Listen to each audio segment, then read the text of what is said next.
Welcome to this episode of Mercy Can't Stop Her. I'm your host, Judith Kambia Obatusa, JKO. On today's episode, I want to talk about something that I noticed, and I believe you may have noticed it too. But let me ask you, have you ever met people who kind of excuse the behaviors of their children, but when another person's child acts in similar manner, they are super harsh with their reactions to the child or even to the mom? So today we're going to be talking about double standards, how the standards shift when it is their person or themselves. Sometimes we listen to people criticize other people, criticize their decisions, criticize things about them. And you now hear the same person criticizing someone else behaving in a similar manner. I mean, not criticizing the person, giving an excuse for why that person is behaving like that. That is double standard. And you find it very common among us women. You find it common when it comes to the issues of motherhood and womanhood. So today we're going to talk about how the world can judge you harshly for the very same thing they excuse in others. And why it is so important that you're anchored in your values. Because that is the only way to surmount the rejection, the guilt, the shame that these kind of double standards pour upon us. I have found that looking into myself and having a judge that is beyond these people makes a whole lot of difference. There is one judge who is righteous, he's just, he's fair. And that's the judge, God. He's the one whose judgment that really matters to me. And I want to encourage you for that to be your story. I talk about this because of my children. When I first came to Canada, we were going through a lot. One of the things that we went through was racism, systemic racism in the schools. And another thing that was going on was that my firstborn was 13 years when we came to Canada. And with the kind of challenges that we're getting from the school system, stemming from systemic racism and bullying. So many times you find a child who is a new immigrant, Black immigrants, being bullied by other children. And when that child responds to those who are bullying them, the child gets punished. The child, they call the parents and you have all these conversations. And if you come from a country like Nigeria, where I came from, in Nigeria, we are not familiar with those bullying. I didn't experience it. My children were not experiencing it in school. And when you send your child to school in Nigeria, the child goes to school. The child goes to school and the teacher teaches ABC 1, 2, 3, teaches them what they were sent to school to learn. Teachers do not gang up against children that I'm aware of. I have never experienced it. Neither have my friends who were also mothers. We've never had to discuss those kind of things. But here in Canada, that is not the case. We have situations where teachers have ideas about a Black child and express those ideas in a covert manner. And because children are super smart, children know when the teacher doesn't care for a child, or when a child is being mistreated by their teacher, and they now jump on the wagon and begin to mistreat the child. And that is some of the things that my children went through. So we're going through this stuff, and I remember someone who should have known better, because I later found out that he knew better, was trying to tell me how did you raise your kids? These children are spoiled. What blah blah blah blah blah. And was saying all these things to me, trying to impute shame on me, until I met another Nigerian who told me the story of that person's own firstborn.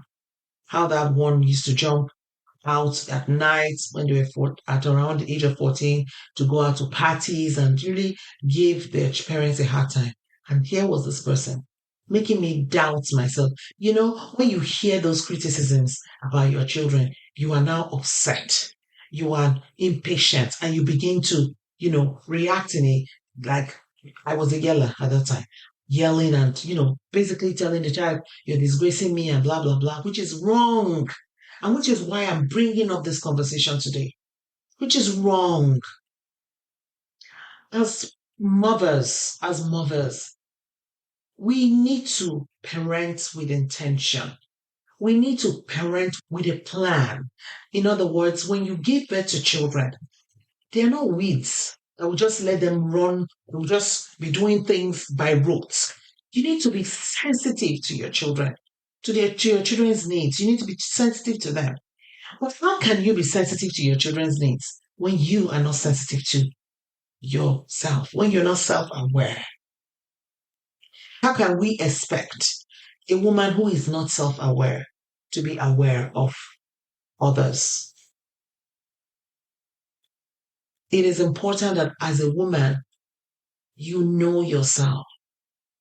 You need to know when you're being triggered. You need to know when you are responding or you are reacting to a trigger that's outside of yourself. Like when they say, oh, she cannot control her child. The child is so disrespectful. What kind of mother allows that? You you begin to act out against your child. You need to be able to reel yourself in, because you're noticing, because you're self-aware, you're noticing that my reaction is not because of what this child has done. It's because of what they have said to me, words that has been spoken into my mind by these people. And this person who was saying all these things to me, if you see the way she treats her children, like they are the most important, valuable things in the world. And I realized some people are very good mothers to their own children.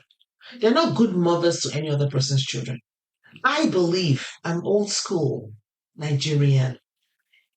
Every mother is a mother to children. So the children you are loving to don't necessarily have to be your own. But I found out that I was wrong, especially here. Even the system has been made in such a way that you cannot stand up for another child. That is a child that is not your own. You cannot speak up for them easily. You have to mind your business. So even when you come here and you meet certain family members or certain friends, they may not be carrying the attitude that we had in Nigeria and in all the other countries where we knew those people from. They may be different, and they will not tell you. So you need to learn to listen inside yourself so that you do not begin to react to situations, creating problems in your home because of these people. Your own child is disrespectful, or their own child is having a rough day. Your children cannot greet, but these North American children, that's their own children. You need to understand that they're North American children, but your children just got here. So your children need to greet because you are Nigerian. So I'm using my Nigerian heritage. I don't know what your own story may be. Please, you need to be aware of double standards. You need to make up your mind how you want to show love to your children. And this issue of loving your children is important. You have to love your kids. You have to show them love. My daughter used to tell me, I did not ask to be here. The children didn't write a letter to you to say, please, can you allow me come and stay with you? No. Someone might hear and say, oh, God gave me. I didn't even want a child. If you had sex, you wanted a child. If you had sex, you wanted a child. Oh, I was so young, I didn't know the implication. It doesn't matter. It's a consequence of our actions. For some of us, it's a consequence of an action that we were not prepared for the outcome of. For some of us, we really wanted our children.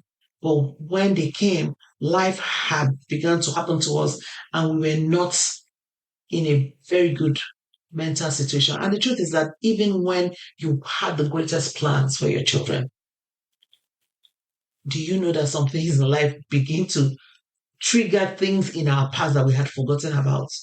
Maybe we had childhood trauma. We had even forgotten about it because life looked good. Then suddenly you have children and you have this added layer of responsibility in your life, added stressors. And then you begin to get triggered because something in your past has been woken up. Look, I need to tell you, there are people that have double standards. They have two different responses depending on who is watching and who is involved. And if you're not careful, those voices, you begin to internalize them, like I've been saying.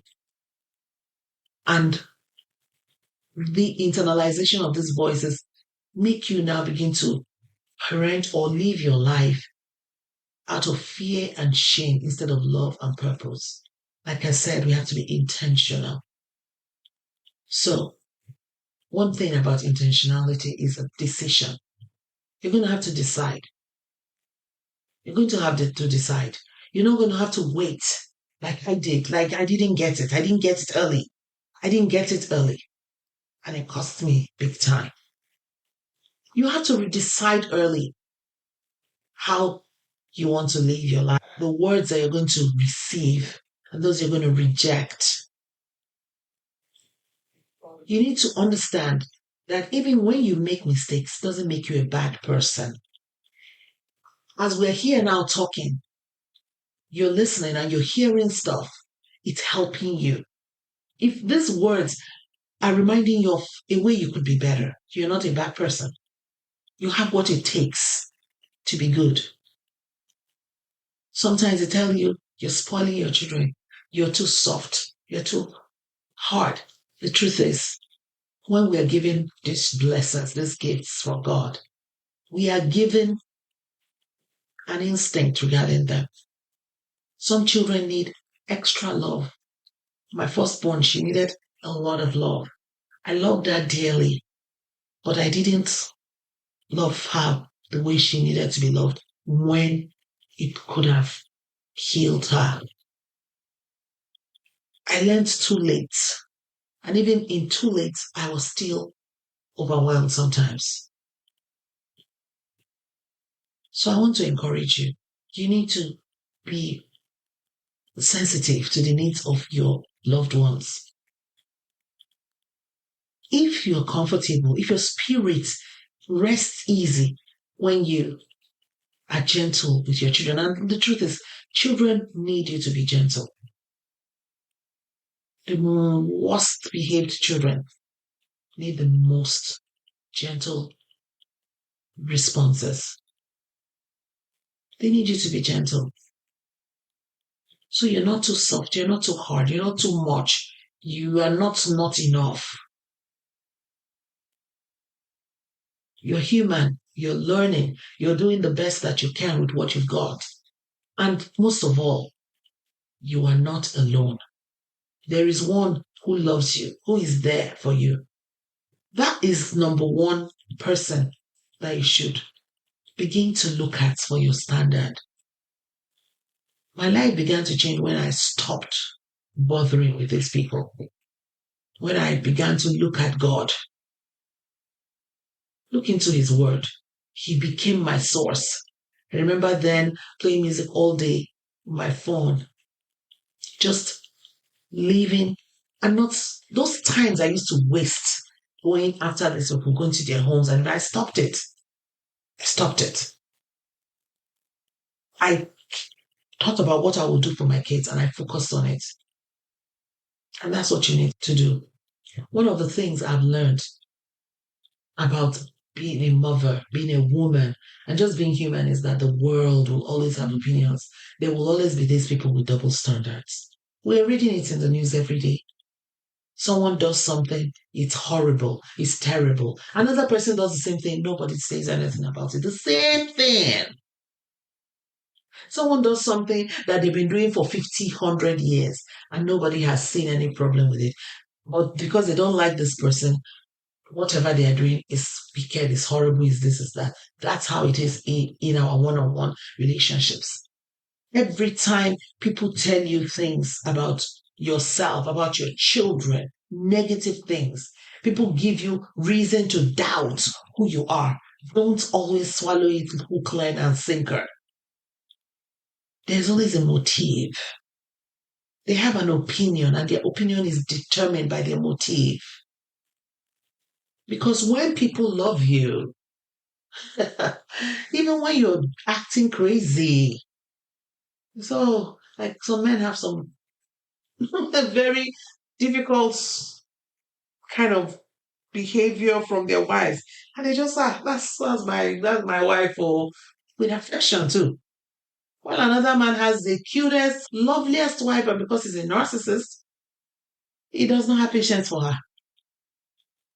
There are loud opinions, there are judgmental ones, there are inconsistent ones. But look, you cannot afford to live your life bound by this world's double standards. There is something that God has given you right inside you. It's a compass, a quiet voice, a divine whisper that knows who you are and reminds you of what matters.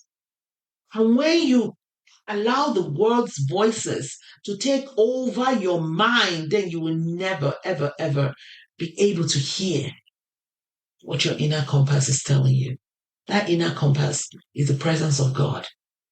And that presence of God thrives in peace. That voice can be heard where you let peace reign, which is why no matter the situation you are in, you just have to determine to have peace inside of yourself. The Bible calls Jesus the peace in the eye of the storm, in the center of the storm. In other words, there is the storm, but right in the center, you have peace. I'm not here to tell you that, oh, you can change your life in a minute. Even those who tell us those things, they didn't change their lives in a minute. They began by taking small steps until one day when they woke up and that challenge was no longer there because they had been working on it for some time.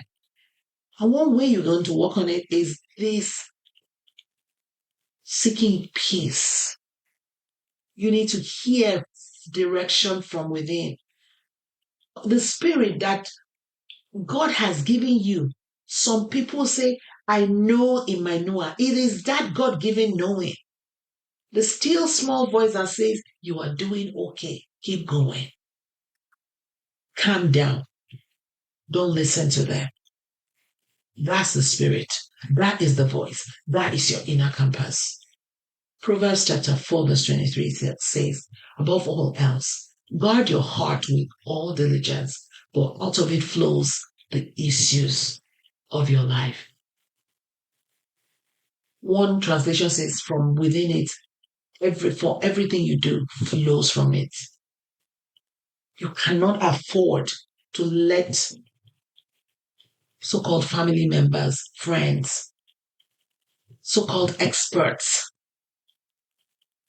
feed you lies that make you doubt yourself, that make you show up for your loved ones, for your children, especially. Show up for them as a mediocre version of the mother, the total human, great 100% mother that God gave them, because you're listening to these people. Look, There are those people. There are also some other people. If you don't shut yourself out, you will find them. What it just means is that you begin to learn to choose wisely those that you let in, the voices that you let in. You begin to choose wisely. Not every opinion is worth absorbing. Not every stare is worth interpreting. Don't care. Not every voice is telling the truth. That's why it's so important to know what you value. Because when you are able to create that peace, to live in peace, you begin to hear, and from the hearing, you can now see what you value. From hearing from within you, from being able to see yourself from inside, you know what you value. When you are anchored in what you believe about parenting, relationships, faith, success, identity, you are not tossed around by the storm of other people's expectations, other people's judgments, other people's opinions, other people's sometimes blatant lies. You cannot be moved by every wind of doctrine. You cannot. And if you are listening to me and you call yourself a Christian, even the Bible does not agree that you should be moved around by every wind of doctrine. The Bible says a man that is not stable cannot receive anything from God. You gotta believe what God has said concerning you and your children. And one of the things that listening to my heart has done for me is when I don't have peace about something, about a relationship, then I step back. I found that working for me. Things I didn't understand. I just don't feel safe with a person. And because I don't feel safe, I give some gap in the relationship. And later I find out this is why. And when I don't listen, I leave to regret it. Look, I want to say one more thing. Even when you're standing in truth, we need people. I found a community where I could be myself, where we had similar experiences. Because community is important. We were never meant to do the journey of life alone. And most especially when you're carrying shame, pain, exhaustion, you can't do it alone. You need others. And there are people out there who won't just love your highlight reel on social media. They'll love your honesty. They'll cry with you when your day feels like it's too much. They will cheer for you when you get the tiniest of wins. They will say, me too, instead of, I could never. I found that community when I found Kathy Helen, and I attended a program called Me to Do This. We call our group Keep the Momentum Now. And we'll stay together now for 3 years. We're still friends. And because of that community, so many of us got such strength to go through heart-rending things. Lots of our children, lots of marriages, lots of health, lots of businesses starting over because of that community that we found online. Many of us have never met ourselves in person, but we have remained friends. We can share our heart, our pain with one another. So, if you haven't found your people yet, I want you to not give up. There are communities where you can be real and still be enough, just the way you are. Don't give up. Just don't give up. Keep on searching. Keep on believing that you are worthy of relationships rooted in truth, not performance. I can assure you that God hears. It was when I was saying, God, I am more than this. I need more. That God found in me this community. And while you are searching, be that person, the kind of person for someone else. During the time I needed community, I was also growing in my reliance on God and my relationship with Him and Him alone, rather than the before, if anything happens, I'll call people. And those people didn't mean with me well. I'm looking back at some of the advice I was given when I first got to this country. They were bad advice. They were wasteful advice. They were advices that have cost me, cost my daughter her life. But, it happened, but that's fine. So while you search, be the kind of person you want someone else to be to you, to someone else. Because what you seek is also seeking you. So today, wherever you are, in your car, in your kitchen, under the covers, or walking through a quiet moment of doubt, I want you to know this. My sister, you're doing better than you think. You are allowed to outgrow other people's expectations. You are still good, even if your children are acting out. You are worthy of grace, not just when you get it right, but most especially when you don't. Double standards may be loud. They may be very loud, but let me tell you, they don't define you. Direction from within, your values, your people do. Your people will love you no matter where you are, what you do. They love you just the way you are. So stand in your truth. Speak gently to yourself. Have compassion for yourself, for your children. You know what? Your children are the fruit of your body. They lived inside you. They lived inside you. And even if you did not conceive them yourself, you nurtured them and raised them. So be gentle. Love them.